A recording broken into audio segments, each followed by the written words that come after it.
Dieta, salud y medicinas. La influencia que usted, Dr. Kellogg, ha logrado en su profesión como médico es grande y extensa, y en algunos casos ha sido la voluntad de Dios.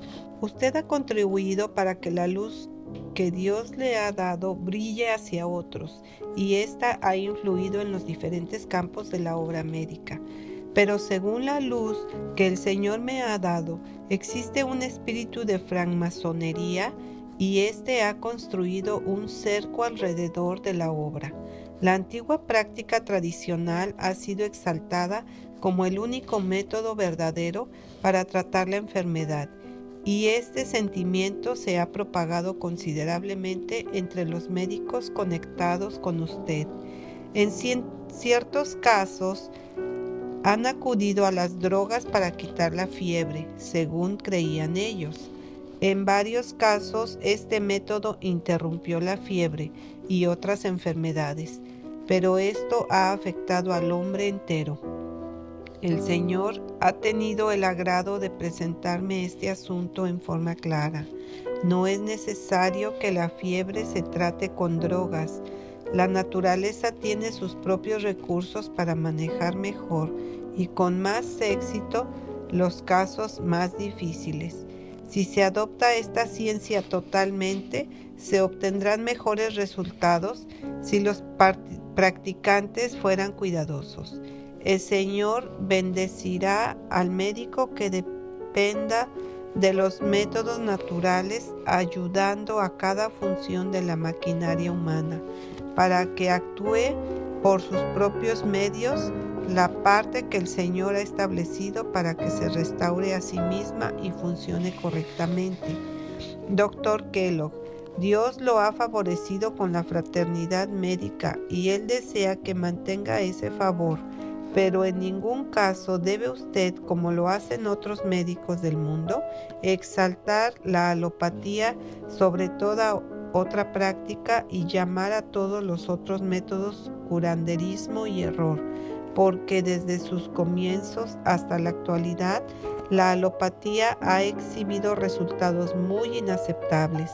Se han perdido vidas en su sanatorio porque les han administrado drogas y éstas no le han dado oportunidad a la naturaleza para hacer su obra de restauración. La medicación con drogas ha roto el poder de la maquinaria humana y los pacientes han muerto. Otros han llevado las drogas consigo, quitándole la eficacia a los remedios simples de que dispone la naturaleza para restaurar el sistema. Los estudiantes en su institución no deben ser educados para considerar a las drogas como una necesidad. Deben ser educados para dejar de lado las drogas. La fraternidad médica, representada ante mí como la francmasonería, con sus largos nombres ininteligibles que la gente vulgar no puede entender, llamaría charlatanería a la receta médica del Señor para Ezequías. Este enfermó de muerte, pero oró por su vida y su oración fue oída. A los que lo cuidaban se les ordenó que consiguieran higos y que los pusieran sobre la herida, y el rey fue restaurado. Dios utilizó estos medios para enseñarles que todos sus medicamentos solamente le estaban despojando al rey del poder para recuperarse y superar la enfermedad. Mientras ellos siguieran con sus tratamientos, no podrían salvarle la vida. El Señor desvió sus mentes de sus pociones mágicas y les mostró un simple remedio de la naturaleza.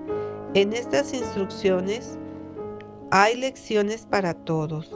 Los jóvenes que son enviados a Ann Arbor para obtener una educación que, según piensan ellos, los exaltará como eminencias en el tratamiento de la enfermedad por medio de las drogas, descubrirán que éstas producen la pérdida de vidas en lugar de la restauración de la salud y de la fuerza. Estas mezclas son una doble carga para la naturaleza y miles de personas pierden la vida en el esfuerzo por lanzar fuera una doble carga y los venenos que éstas contienen. Debemos abandonar las drogas por completo, porque al usarlas introducimos un enemigo en nuestro cuerpo. Escribo esto porque tenemos que enfrentar la costumbre de los médicos de este país de usar drogas y no queremos que esto se introduzca sigilosamente en nuestro medio como sucedió en Battle Creek. Queremos cerrar la puerta al enemigo antes de poner en peligro las vidas de los seres humanos. Aquellos que conocen la verdad, pero que no son hacedores de la palabra, son las peores piedras de tropiezo que podríamos tener en nuestra obra de avanzada. Dios llama a su pueblo para que se levante y aderece sus lámparas.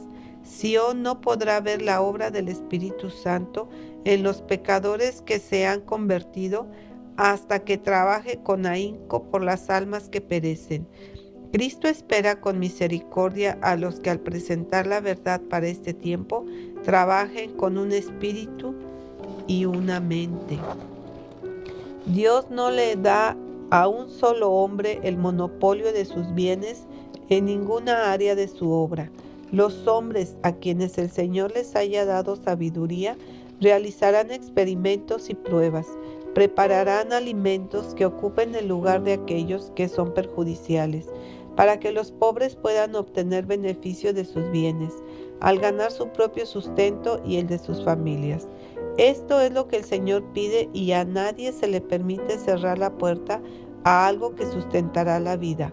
Dios puede extender una mesa en el desierto y esto se comprenderá mejor en el futuro. Los que están en la sinagoga de Satanás profesarán estar convertidos, y a menos que los siervos de Dios tengan una percepción sutil, no discernirán la obra del poder de las tinieblas. Dios llama a sus instituciones a una reforma, porque éstas están siendo contaminadas con el espíritu del mundo. Él llama a todos a presentar el testimonio en favor de la reforma pro salud. No tenemos derecho a recargar nuestras fuerzas físicas y mentales hasta el punto de volvernos irritables y proferir palabras que deshonren a Dios. Esto no es lo que el Señor ha ordenado. Él desea que nos mantengamos siempre serenos y pacientes. Hagan los demás lo que hagan, debemos representar a Cristo y obrar como Él obraría en circunstancias parecidas. Debemos obedecer las palabras: sed prudentes como serpientes y sencillos como palomas.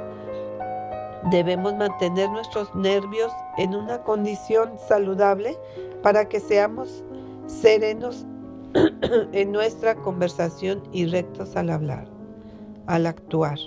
Dios me ha estado dando instrucciones que Él dará habilidad a los hombres en diversos países para producir alimentos saludables, de modo que la maquinaria humana pueda ser mantenida en buen estado, sin el uso de ninguna comida que contenga propiedades perjudiciales. Por medio del Espíritu Santo, el Señor guiará a sus obreros en la preparación de alimentos. El Señor dará inteligencia a muchas personas en diferentes lugares con respecto a la preparación de alimentos sanos. Él puede poner mesa en el desierto. De una manera sencilla y económica, nuestros hermanos han de experimentar con las frutas, los granos y las raíces propios de los países donde viven.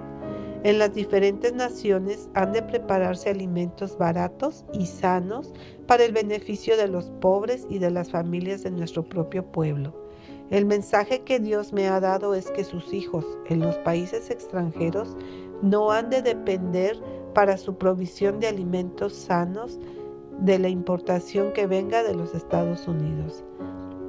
Cuando el mensaje alcanza a las personas que no han oído la verdad para este tiempo, ellas ven que deben realizar una gran reforma en su régimen alimenticio.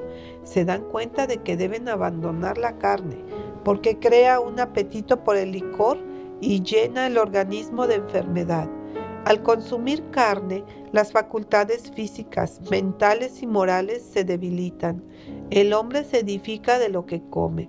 Las pasiones animales predominan como resultado de comer carne, de usar tabaco y de beber alcohol. El Señor dará a su pueblo sabiduría para preparar, a partir de lo que la tierra produce, alimentos que ocupen el lugar de la carne. Las combinaciones sencillas de nueces, granos y frutas, preparadas con gusto y habilidad, serán recomendables para los no creyentes, pero habitualmente se usan demasiadas nueces en las combinaciones que ahora se preparan. Los adventistas del séptimo día están manejando verdades trascendentales. En el asunto de la temperancia deberíamos estar a la cabeza de todos los demás. Solo cuando demostremos ser inteligentes tocante a los principios de una vida sana, podremos discernir los males que resultan de un régimen alimenticio impropio. Aquellos que, habiéndose vuelto de sus errores, tengan el valor de modificar sus costumbres, encontrarán que la reforma exige luchas, mucha perseverancia, pero una vez que hayan adquirido gustos sanos, verán que el consumo de alimentos en lo que antes no veían mal alguno y decían, oh, eso no me puede lastimar, establecieron en el estómago una condición que fue colocando el fundamento para la dispepsia y otras enfermedades.